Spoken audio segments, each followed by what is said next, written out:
اب یہ کہانی اس رات کی ہے جب مکہ میں ڈر کی وجہ سے ہر طرف ایک عجیب سا سناٹا تھا۔ مکہ والو اپنی جان بچاؤ، ان کے آنے سے پہلے ہی یہاں سے بھاگ جاؤ۔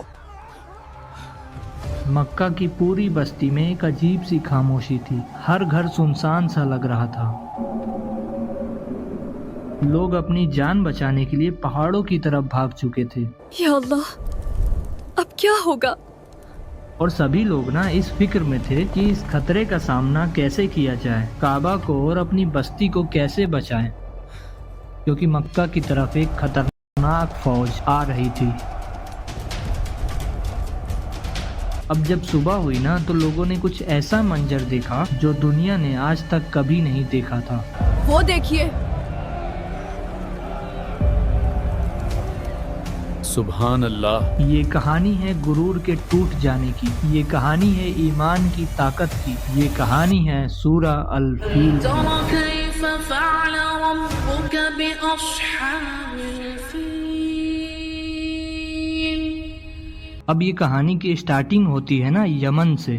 وہاں کا جو بادشاہ تھا ابراہا، اس نے ایک بہت ہی شاندار ہیرے جواہرات والی ایک بلڈنگ بنائی اور اعلان کیا، میرا یہ حکم ہے کہ آج سے سب لوگ کعبہ کے بجائے یہاں عبادت کرنے آئے۔ لیکن لوگوں کے دلوں سے کعبہ کی محبت نکالنا امپاسبل تھا۔ جب ابراہا نے دیکھا کہ اس کی کوشش ناکام ہو گئی تو وہ غصے سے بھڑک گیا اور کہا، میں اس کعبہ کو ہی مٹا دوں گا۔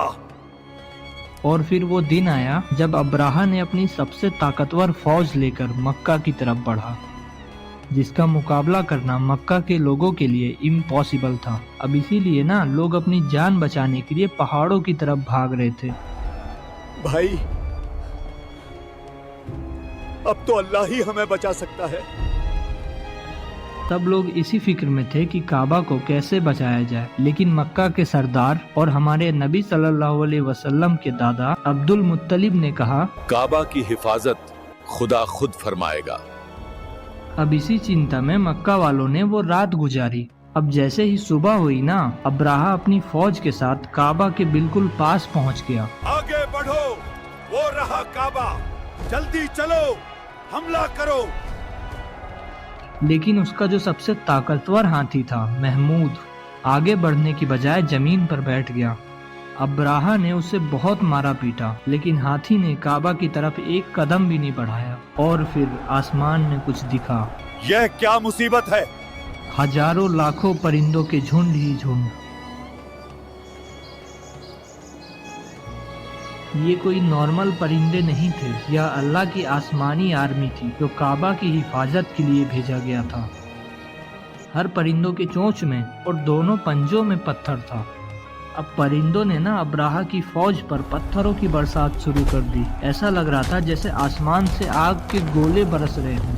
ابراہا کی جو فوج تھی وہ بھاگنے لگی، لیکن چھوٹے چھوٹے پرندوں نے کچھ ہی سیکنڈز میں اس کی طاقتور فوج کو مٹی میں ملا دیا۔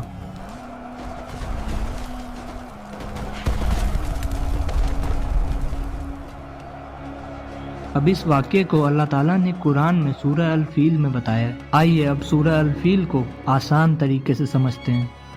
اب اس سورہ کی پہلی آیت ہے کیا تم نے نہیں دیکھا کہ تمہارے رب نے ہاتھی والوں کے ساتھ کیا کیا؟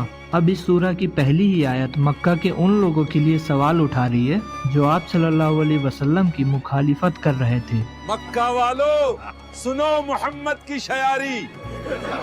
اب قرآن نے اس واقعے کے ذریعے ان کے سامنے ایک کلیئر پروف دے دیا، کیونکہ ابراہا کا انجام مکہ والوں نے اپنی آنکھوں سے دیکھ لیا تھا۔